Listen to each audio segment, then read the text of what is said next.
વ્યવસ્થિત વિસર્જનનો હું તો છું જ્ઞાતા દ્રષ્ટા.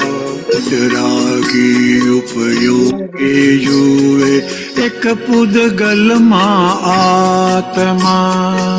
એક જ સિક્કાની બે બાજુ, રાત દિવસના ભાગલા. ચોક્કસ નિયમ સર ઉદયાચલ, સૂરજ ચંદર તારલા. માણસ માતર ચાવી દીધેલા, કઠપુતળિયા રમકડા.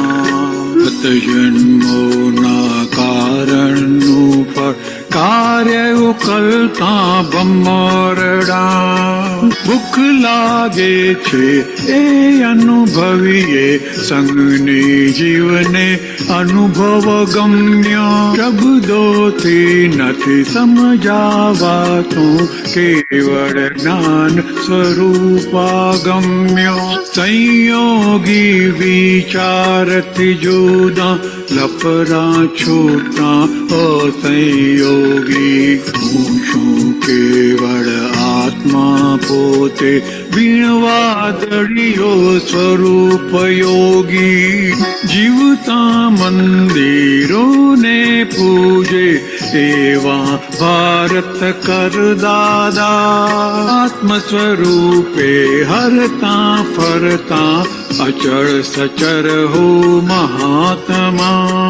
ચંદુ નામે ચરતો દેહ જ, આરોપેલો વિકલ્પી. જળ મૂળથી ભ્રાંતિ નિવેડો, વંદન દાદા વિજ્ઞાની. વ્યવસ્થિત વિસર્જનનો હું તો છું જ્ઞાતા દ્રષ્ટા. વિતરાગી ઉપયોગે જુએ એક પૂદગલમાં આત્મા. એક પૂદગલમાં આત્મા. એક પૂદગલમાં આત્મા.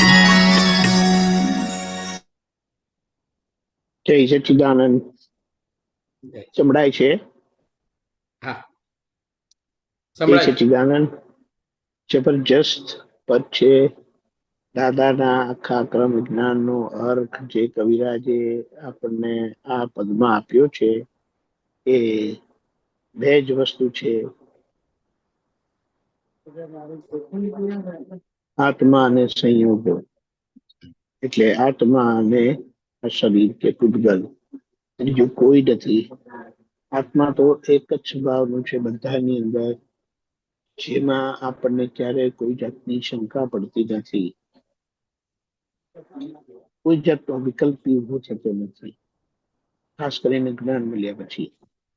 જ્ઞાન મળ્યા પછી જે પૂતગલની બાબત, પ્રકૃતિની બાબતમાં જે બધી અસરો થાય છે, એને આપણે તપાસ કરીએ ને, તો એમાં દાદાએ જવાબ આપી દીધો છે કે પૂતગલ જ્યાં છે ત્યાં પૂતગલ પણ એક જ સ્વભાવનું છે.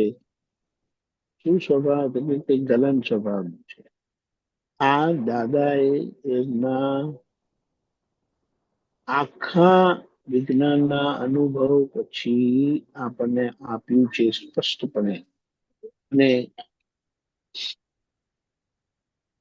સમજીને બધી રીતે આપણને આપેલું છે.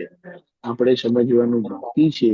અને સૌથી મોટી વાત એ છે કે જે ભરાઈ પડેલી બધી માન્યતાઓ છે ને આપણી અંદર, ભરાઈ પડેલી માન્યતાઓ આજે સંજોગ આવે ને તો બધી ખુલ્લી થાય છે.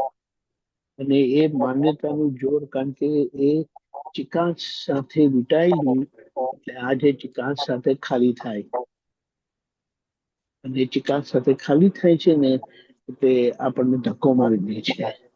એટલે ક્યાં નામ ધારીને ધક્કો મારી દે છે.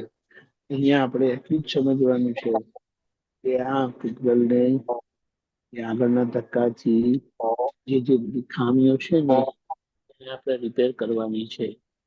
અને એ રિપેર થઈ ગઈ, આપણું કામ પૂરું થઈ જાય છે.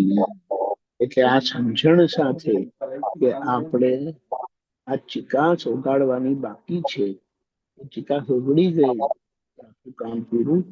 એટલે અહીંયા આપણે એ સમજણથી, અને ચિકાસના પરિણામે શું છે તો આપણે ભોગવટામાંથી પસાર થવાનું છે. ગમતા ના ગમતા ના વિકાચિત ભોગવટામાંથી પસાર થવાનું છે. પણ એ ગમતા ના ગમતા ભાવો આપણા નથી, એ પૂતગલના છે. જે આવીને જાય તે આપણું નથી. અને સારી રીતે સમજીને, ઓળખીને તેમાં પણ આજે મન વચન કાયાથી બીજાને દુઃખ થઈ જાય છે ડિસ્ચાર્જ પરિણામમાં.